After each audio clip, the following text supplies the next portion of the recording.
Hello friends, मैं कुलदीप कुमार बिश्नोई अपने YouTube channel पर आज एक नए और जो इस समय बर्निंग इशू है पूरे भारत में, उसने एक परेशानी पैदा कर रखी है कि टिड्डी दल आया, टिड्डी दल आज यहाँ है, टिड्डी दल कल वहाँ है।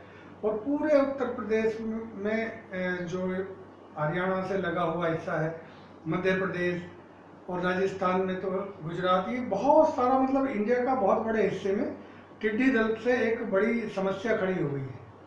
तो आज हम उसी पे बात करते हैं, क्योंकि बहुत सारी जानकारी टिड्डी दल के बारे में लोगों को है तो, लेकिन कुछ कम है अभी। उससे और बात करते हैं जिससे लोगों को ये पता चल जाए या बच्चों को ये पता चल जाए सब कि आखिर टिड्डी दल क्या है, कैसे ये विकसित होता है, कहाँ और किस तरह की इसको आवश्यकताएं जरूरी हैं, और कैसे हम इसका निवारण कर सकते हैं, कैसे हम इससे बचाव कर सकते हैं, अपनी फसलों का बचाव कैसे कर सकते हैं। आपने सबने ग्रामीण क्षेत्रों में देखा होगा, हरे रंग का एक कीट होता है जिसे गांव में कुछ बच्चे बोलते हैं आँख फोड़ा। वो कूदता है, बहुत जंप लेता है, तो वो ग्रीन कलर का होता है और पत्तों को, धान के गन्ने के पत्तों को अक्सर ऐसे काटता, इरेगुलर तरीके से काट काट के खाता है। चूँकि इसके जो माउथ पार्ट है, जो मुखांग है, वो कटिंग एंड च्युइंग टाइप है, काटने और चबाने वाले हैं, तो ये बहुत तेजी से खाता है। अब ये है क्या, ये अब टिड्डी को समझिए, लोकस्ट। पहले तो यही जान लें हम कि टिड्डी और ग्रास होपर, लोकस्ट और ग्रास होपर, या टिड्डी और जो ग्रास होपर है अपना, जिसे गांव में लोग आँख फोड़ा इस तरह से बोलते हैं, क्योंकि वो बहुत तेजी से जंप लेता है। इन दोनों में क्या अंतर है? दोनों लगभग एक जैसे हैं, बस दोनों की जो व्यवहार है, दोनों की प्रकृति है, उसमें जो बदलाव आते हैं उसकी वजह से दो अलग अलग चीज़ें हो जाती हैं। क्योंकि टिड्डा या ग्रास होपर ये आमतौर से किसी छोटी एरिया में, किसी मेड़ के पास, उतनी जगह में प्रभावित करता है किसी फसल को। लेकिन यही टिड्डे जब एक थोड़े से इनके व्यवहारिक जब बदलाव आते हैं, इनके जो प्रौढ़ होते हैं, मेल जो इसके एडल्ट होते हैं, उनमें जो बदलाव आते हैं, तो वो फिर एक स्वार्म, एक झुंड का रूप ले लेते हैं, जिसे दल बोलते हैं, और ये बड़ा नुकसानदायक होता है। तो भारत में जो टिड्डी दल है, लोकस्ट है, ये तीन तरीके की है। एक होती है डेजर्ट लोकस्ट, एक होती है बॉम्बे लोकस्ट, और तीसरी होती है माइग्रेटरी लोकस्ट। ये तीन है, लेकिन जो सबसे ज्यादा महत्वपूर्ण है इसमें वो है डेजर्ट लोकस्ट, जो मरुस्थलीय या रेगिस्तानी क्षेत्रों की टिड्डी है, वो सबसे ज्यादा। और ये भारत के पश्चिमी, और भारत का जो पश्चिमी भाग है उसमें, और जो मध्य भाग है वहाँ, ये इस जगह से ज्यादा प्रकोप शुरू करती है। अब चूंकि इसका एरिया बहुत बड़ा है, ये समझना पड़ेगा इसकी भौगोलिक स्थिति को। इतना समझ में आ रहा होगा, डेजर्ट लोकस्ट का मतलब कि जहाँ जहाँ रेगिस्तान है या रेतीली मिट्टियाँ हैं, उन्हीं क्षेत्रों की में सबसे ज़्यादा प्रभाव पहुँचाती है अपना। तो आइए बात करते हैं इसकी कि फेजेज ऑफ डेजर्ट लोकस्ट, जो इसकी अवस्थाएं हैं, मरुस्थलीय टिड्डी या डेजर्ट लोकस्ट की जो अवस्थाएं हैं वो कौन कौन सी हैं। देखिए, इसकी दो अवस्थाएं में है। एक है सॉलिटरी फेज, जिसमें एकांकी रूप से रहती है, इधर उधर छोटे छोटे ग्रुप बना के रहती है या बहुत कम एरिया में। और दूसरा है इसका ग्रिगेरियस फेज, ये ही जिसको हम आज के दौर में देख रहे हैं न्यूज चैनल पे, जो टिड्डी का दल है साहब, स्वार्मिंग लोकस्ट। और यही सबसे बड़ा इसका जो फेज है, यही घातक है। किसान को यही सबसे ज़्यादा नुकसान पहुंचाता है। ये भी पहुंचाता है नुकसान, लेकिन इसका बहुत कम मैग्नीट्यूड है, बहुत थोड़ी सी नुकसान पहुंचाता है। लेकिन जैसे ही ये टिड्डे या ये ग्रास होपर सॉलिटरी फेज से ग्रिगेरियस फेज में कन्वर्ट हो जाते हैं, तो इनका एक ये झुंड बन जाता है, स्वार्मिंग लोकस्ट। यही सबसे ज्यादा घातक है और यही सबसे ज्यादा नुकसान पहुंचाने वाला है।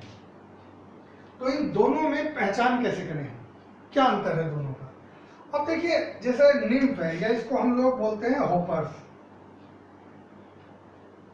होपर्स भी बोलते हैं इसको, होपर्स या निम्फ, दोनों के रंग में बड़ा अंतर है। जो सॉलिटरी फेज है, इसमें तो जो जिस एरिया में वो है, टिड्डा है या ये लोकस्ट है, वहाँ की जो वेजिटेशन है, वहाँ की जो वनस्पति है, पेड़ पौधे हैं, जिस तरह की उनकी छाल है, जिस तरह के उनके पत्ते हैं, या जैसे वो अपीयरेंस दिखा रहे हैं कि देखने में दूर से कैसे रंग के दिखते हैं, लगभग ये अपना रंग वैसा ही रखता है। ये सॉलिटरी फेज की पहचान है। अब ग्रेगेरियस फेज में हम निम्फ की बात करें, हॉपर की बात करें, तो इसका रंग शुरुआत में जैसे ही अंडे से निकलता है इसका रंग होता है येलो, पीले रंग में होता है, और ये धीरे धीरे फिर पीले से गुलाबी, और गुलाबी में भी क्या खासियत है कि उसमें ब्लैक मार्किंग होती है, काले रंग की धारियाँ सी होती हैं, ये बनी होती हैं। ये दोनों निम्फ के कलर हैं, प्रारंभ में येलो पीले रंग का, और बाद में जैसे जैसे वो बड़ा होता जाएगा उसका पिंक, और पिंक में उसकी ब्लैक मार्किंग और ज़्यादा क्लियर होने लगेगी। दूसरा है एडल्ट, जो इनका प्रौढ़ है। तो सॉलिटरी फेज में जो प्रौढ़ होता है उसका रंग होता है ग्रीनिश ग्रे, हरापन लिए हुए भूरे रंग का। हरा रंग दिखता है दूर से, हरा रंग टिड्डे का दिखता है, लेकिन टिड्डे का रंग भी बदलने लगता है जैसे मौसम बदलता है। तो हरापन लिए हुआ होता, लेकिन होता है भूरे रंग का। ये सॉलिटरी फेज की पहचान है। लेकिन अगर हम ग्रेगेरियस फेज की पहचान की बात करें उसके एडल्ट की, तो ये जो होता है पिंक ऑन इमर्जेंस, शुरुआत में कैसा होगा, पिंक कलर का होगा, और बाद में धीरे धीरे ग्रेजुअली टर्निंग टू ग्रे, और ये धीरे धीरे भूरे रंग में कन्वर्ट होने लगता है, और फाइनली आखिर में जब ये अपनी सेक्सुअल एक्टिव फेज में पहुंचता है तो वो पीले रंग में बदल जाता है। तो ये दोनों दिख रहे हैं इस समय, जो स्वार्मिंग अपना टिड्डी का एक प्रकोप है, जैसे कानपुर में, आगरा में, अलीगढ़ में, तो यहाँ जो कलर दिख रहा है उसका तो पिंक और येलो कलर का ही दिख रहा है सभी। पिंक में ये हाईएस्ट डैमेजिंग, सबसे ज़्यादा नुकसान पहुंचाने वाली अवस्था है जब पिंक कलर होता है इसका, और ये थोड़ा सुस्त होता है। जो इसमें एडल्ट पूरा विकसित हो चुका होता है और वो अपनी सेक्सुअल स्टेज में आ जाता है, थोड़ा सा स्लो हो जाता है क्योंकि दिन भर उड़ते हैं और खाते हैं, और शाम को या जैसे अधिक टेम्परेचर हो जाए उस अवस्था में या तो स्टे करते रुकते हैं, या फिर शाम जैसे हुई उसके बाद ये रुक जाते हैं, पेड़ पे, पौधों पे, झाड़ियों में पूरा ढक लेते हैं, वहाँ खाते भी हैं और पड़े भी रहते हैं, उसी जगह इकट्ठे होते हैं। और यदि वहाँ मिट्टी किसी वजह से रेतीली हो तो उस जगह पर इनकी जो मादाएं हैं वो अपने ओविपोजिटर, उनमें जो पीछे वाला हिस्सा होता है उंगली के जैसा होता है, ये इस तरीके से अपने ओविपोजिटर को लेके यूँ चलती हैं यूँ, और जहाँ इनको मिट्टी नम दिखती है वहीं ये धीरे धीरे उसको छेद सा करके अंदर तक गहरा कर देते हैं, और गहरा करने के बाद उसमें अंडे देती है। एक मादा एक बार में लगभग वो 10 से 11 कैप्सूल जैसे बनाती है, और एक कैप्सूल में आमतौर से उसके टोटल मिला के एक मादा लगभग 500 अंडे तक दे देती है। आमतौर से एक कैप्सूल में 100, 90, 110, 120 तक अंडे पाए जाते हैं, और ये अंडे मिट्टी में डालने के बाद उसके बाद एक ऐसा लिक्विड वहाँ छोड़ती है जो उसका पूरा एक कवर बना लेता है। तो इस अवस्था में ये जो मेल है या फीमेल है दोनों ही थोड़े से स्लगिश हो जाते हैं, आलसी हो जाते हैं, तो इनको इसी अवस्था में मारना सबसे आसान काम होता है, जिस अवस्था में आलसी होते हैं। तो इन पे सबसे ज़्यादा अगर आपको कभी दवाई छिड़कनी है या कुछ करना है, उसको मैकेनिकल कंट्रोल करना है, तो वो या तो रात में या फिर अर्ली मॉर्निंग, सुबह सुबह, क्योंकि सबसे ज़्यादा ये उस समय बिल्कुल एक्टिव नहीं होते हैं, और जैसे जैसे टेम्परेचर बढ़ेगा, धूप बढ़ेगी, इनकी एक्टिविटी तेजी से बढ़ने लगेगी। अब ये रहते कहाँ हैं, इनहेबिटेंट ऑफ ड्राई, इसका जो इनहेबिटेंट्स है या रहने का स्थान है वो है dry grassland of desert area. मरुस्थली क्षेत्र, जो रेगिस्तानी क्षेत्र है, वहाँ का जो ग्रासलैंड है, घास के मैदान है, वो इनका मुख्य क्षेत्र है। अपने भारत में ऐसी जगह कहाँ पड़ती है, वो है राजस्थान, और राजस्थान के लगा हुआ जो पूरा थार का रेगिस्तान है, उसके बाद पाकिस्तान, अफगानिस्तान, ईरान, इराक, अरब क्षेत्र और उत्तरी अफ्रीका तक ये इनका पूरा एक क्षेत्र है। यहाँ से शुरू करते हैं। अब वैसे तो इनका मुख्यतः ब्रीडिंग ग्राउंड पाकिस्तान में है मेनली, लेकिन जब इनका जैसे आज के समय में भी इनका प्रकोप चल रहा है, तो ऐसी अवस्थाओं में ये लोकल ब्रीडिंग ग्राउंड भी डेवलप कर लेते हैं। और जो ऐसे लोकल ब्रीडिंग ग्राउंड हैं इनके, तो वो राजस्थान का है, हरियाणा में 2-3 जिले हैं, जैसे हिसार एक जिला है, या जो राजस्थान के बॉर्डर से मिला हुआ है एकदम, तो हिसार डिस्ट्रिक्ट हो गया हरियाणा का। राजस्थान में गुजरात, यहाँ जब आउटब्रेक होता है उसी समय इनका ये टेम्परेरी एक ब्रीडिंग ग्राउंड बन जाता है। ये इसके 2 ब्रीडिंग पीरियड हैं, एक होता है समर ब्रीडिंग एरिया, एक होता है inter breeding area, winter. Summer के दिनों में ये कहाँ अपना ब्रीडिंग करता है? ये ब्रीडिंग करता है सिंध, जो सिंध और भावलपुर जो स्टेट है पाकिस्तान के, वहाँ पर। और विंटर में, जाड़ों के दिनों में जब ये ब्रीडिंग करता है तो वो करता है बलूचिस्तान पाकिस्तान में, और मिडिल ईस्ट एशियन कंट्रीज जो ईरान, इराक, अरब के क्षेत्र हैं, वहाँ पर ये अपना ब्रीडिंग करता है। और जो इनका ब्रीडिंग ग्राउंड है, मंथ है, वो है जनवरी से अप्रैल तक। भारत में जो ज़्यादातर प्रकोप होता है वो इसी विंटर ब्रीडिंग एरिया से आते हैं और इसी से ज़्यादा प्रकोप होता है। अब हम इसकी थोड़ी सी लाइफ साइकिल के बारे में जानते हैं। टिड्डी का जो लाइफ साइकिल है वो मौसम के हिसाब से, अगर समर है कम दिनों का होगा, विंटर है ज़्यादा दिनों का होगा। तो एक बार जैसे ही इसका मेल फीमेल मेटिंग करते हैं, तो मेटिंग करने के तुरंत बाद, या अगर सेफर साइड में कहते हैं तो उसको 8 से लेकर 24 घंटे के अंदर अंदर तुरंत बाद के रिजल्ट भी पाए गए हैं, और 8 घंटे से लेकर 24 घंटे बाद तक तो ये अंडे देने की, और लगातार अंडे देती हैं कई दिनों तक, ऐसे 7-8 दिन तक अंडे देती रहती हैं। और कुल मिला के लगभग एक मादा आमतौर से 500 के आसपास एवरेज अंडे दे देती है। अंडे देंगी मिट्टी में ही, और मिट्टी कैसी हो? जहाँ नमी हो और रेतीला, थोड़ी सी ऐसी मिट्टी हो जिसमें दोमटपन या रेतीलापन ज़्यादा हो, ऐसी जगह पे मिट्टी देती हैं, अंडे देती हैं। और उस मिट्टी में इनकी खास पहचान ये है, जब अंडे देंगी तो इनका एक पूरा, क्योंकि ओविपोजिटर से अंडे देने होते हैं इनको, ओविपोजिटर ये चलता है तो इस तरीके से आपको लगातार जरा जरा सी क्षेत्र में बहुत सारे छिद्र दिखाई देंगे, बहुत सारे मिट्टी में छेद दिखाई देंगे, आपको पहचान पड़ जाएगी। जहां पर भी ये नाइट स्टे करेंगे उसी जगह खेत में जहां नम एरिया होगा वहां पर हजारों की संख्या में मादाएं इकट्ठी होती हैं, और बिल्कुल पास पास होंगी, एकदम मिली हुई एक दूसरे से, और वो वहीं पर अपने ओविपोजिटर को मिट्टी के अंदर इस तरीके से, जैसे उसका एक ये उधर का जो भाग होता है पीछे वाला, इसको हम ओविपोजिटर बोलते हैं। तो ये ओविपोजिटर को अपना क्या करती है, इस तरीके से मोड़ती है अपनी बॉडी से, और अपनी बॉडी से मोड़ करके यहाँ पर ये अंडे देती है।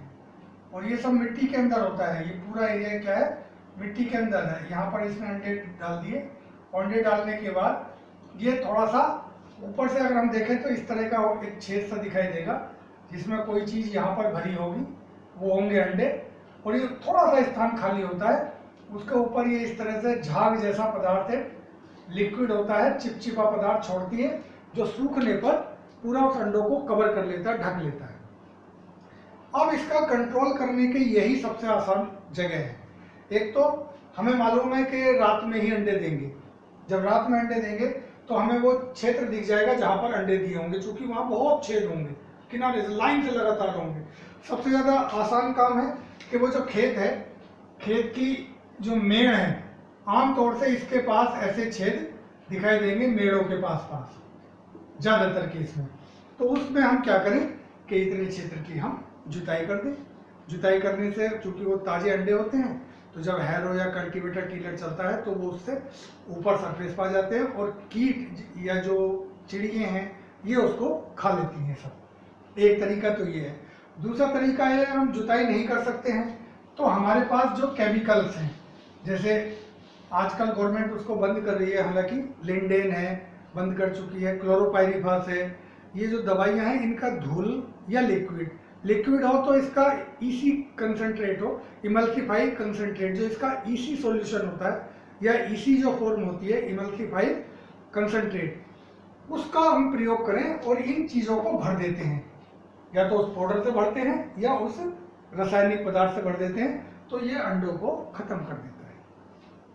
एक तो ये सबसे अच्छी टाइमिंग है इसको मारने के लिए। दूसरी एक टाइमिंग है, जब ये पेड़ों पर रात में छुपे हुए होते हैं तो उस समय हम इनको क्या करें कि जो फ्लेम होती है, आग फेंकने वाले यंत्र होते हैं हमारे पास, जैसे आपने कई मूवीज में, कई पिक्चर्स में देखा होगा, या जो देखते हैं ना कि कुछ जैसे आग बुझाने के यंत्र होते हैं तो उससे फवारा सा निकलता है, ऐसी आग वाले यंत्र भी होते हैं जिससे ऑयल निकलता है, वो आग जलाता हुआ लगता है। तो हम रात में पेड़ों पर पूरा ढके होते हैं, उसको अगर वो बस्ती से दूर हैं तो हम वहाँ पर जो आग फेंकने वाले यंत्र हैं उससे आग लगाकर इनको मार सकते हैं। एक तरीका ये हो गया। अब दूसरा तरीका क्या है, जो इसके कंट्रोल के मेजर हैं उन पर बात करेंगे अब। तो कंट्रोल के मेजर में सबसे आसान तरीका जो गांव में लोग अपनाते हैं वो है कि वो तेज आवाज के, चाहे ढोल हो, नगाड़े हों या टीन हो, उनको बहुत तेज आवाज में बजाते हैं और इवन शोर मचाते हैं गांव में लोग। लेकिन अगर हमें ये काम ना करना हो तो हम हाई बीट में, हाई बास जो ये होते डीजे जैसा होता है म्यूजिक सिस्टम, इसको खेत में बजा सकते हैं और तेज आवाज में बजाते हैं तो उसकी जो बास होती है, धमक होती है, वो धमक से ये इरिटेट होती, परेशान होती हैं, तो ये अंडे नहीं दे पाती उस कंडीशन में। तो जब ये बैठने वाला शाम का टाइम है उस समय हम तेज आवाज में अगर म्यूजिक चलाते हैं अपने खेत में और उनके स्पीकर्स के मुंह उधर रखते हैं जिधर से ये आने की संभावना है या आ रही हैं, तो ये फिर आपके खेत से दूर चले जाते हैं उस एरिया से। तो ऐसा हमें रेगुलर इंटरवल पे कुछ दूरी पे डीजे जैसी व्यवस्था करनी होती है जो बहुत तेज आवाज में बास और टेरेबल के साथ निकालते हैं, तो इनकी बाधा होती है, इनके सिग्नल गड़बड़ा जाते हैं। अब हम कंट्रोल की बात करें तो मैकेनिकल कंट्रोल बहुत ज़्यादा होता है जो अपने भारत में। तेज आवाज में संगीत, ढोल, टीन की चादरें बजाते हैं, ये लोग गांव में करते हैं। सफ़ेद रंग का कपड़ा हिलाते हैं बहुत, तो सफ़ेद रंग के कपड़े से इनकी जो कंपाउंड आई होती है, संयुक्त आँख होती है, तो ये बहुत बढ़िया से इमेजिन नहीं कर पाते सफ़ेद रंग को, तो ये डर के चले जाते हैं आपके खेत से। खाई खोद करके, ये एक बड़ा टेक्निकल है कि जैसे खेत में मान लीजिए इस तरह से खाई खोद दी हमने, तो खाई का क्या करें हम कि लगभग 1 मीटर इसकी दूरी इस तरीके से हो और लगभग 1 मीटर गहरी हो, तो 1 गुणा 1 मीटर, 1 मीटर चौड़ी और 1 मीटर गहरी अप्रोक्सीमेट अगर हम खाई खोदते हैं, तो जो इसका होपर्स है, जो इसके निम्फ हैं, निम्फ, चूंकि ये सबसे ज्यादा घातक होता है, इस निम्फ को हम धकेल करके या टीन की चादर लगा के इसको मूवमेंट कराते हैं लकड़ी से, झाड़ू से, तो ये उस खाई में गिर जाता है और खाई में गिरने के बाद ये बाहर नहीं निकल पाता, फिर हम उसको मिट्टी से दबा देते हैं वहीं पर। एक तरीका तो ये है खाई खोद करके। और खाई में अगर 1 मीटर तक की चौड़ी है तो उसमें बड़ी वाली जो प्रोण टिड्डियाँ होती हैं वो भी इसमें गिर जाती हैं, और गिरने के बाद हम खाई चूँकि लंबाई तक रखते हैं काफ़ी और उसको धकेलते हैं, धकेलने से क्या होता है वो सब वहीं पे गिर जाती हैं और फिर बाद में हम उसको या तो दवाई डाल के केमिकल या फिर उसको मिट्टी डाल के वहीं मार देते हैं। एक तरीका ये हो गया जो हमारा मैकेनिकल था। अब हम बात करें बायोलॉजिकल।